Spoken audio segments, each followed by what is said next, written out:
ani! Azi, mătușa mea din Italia mi-a trimis un pachet cu rechizite pentru școală și încă nu am desfăcut. Am să-l desfac acum.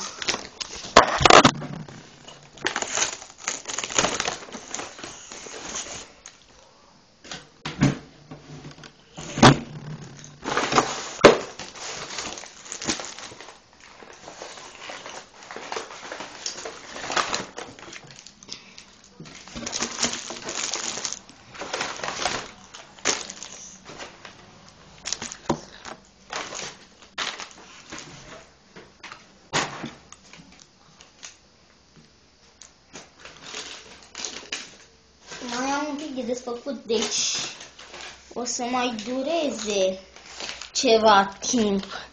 Îmi pare rău că nu vedeți nimic deocamdată, dar o să vedeți multe în curând.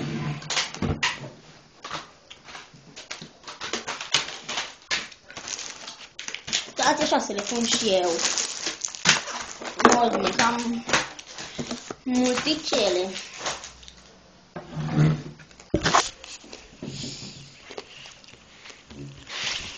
Uitați, un caiet cu niște cântărețe. Este în italiană. Da, în italian este. Numele, e-mail-ul. La sfârșit, ia uitați. Următorul este un caiet cu Spider-Man. Și voi face să vă scrieți numele, e-mail-ul, clasa. Dați-mi pe spate. Uite și acesta.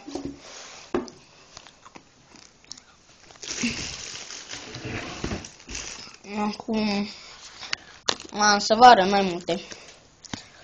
Un set de gume cu Spider-Man. Niște creioane.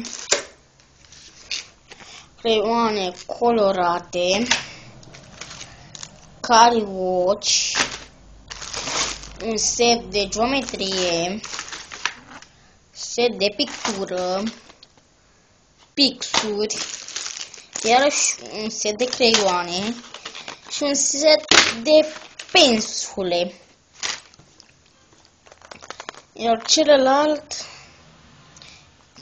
nu știu, este o surpriză. Să vedem ce este.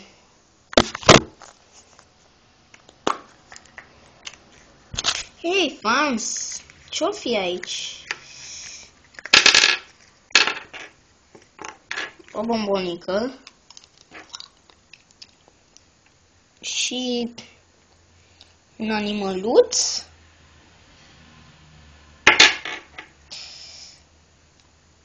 Așa, cred, este un animăluț. Dar, wow, ce este asta de aici? Ștampilă.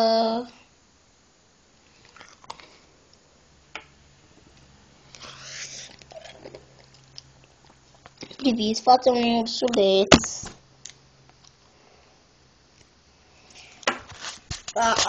Ăsta a fost blogul lui Luci. Și pe data viitoare, fan!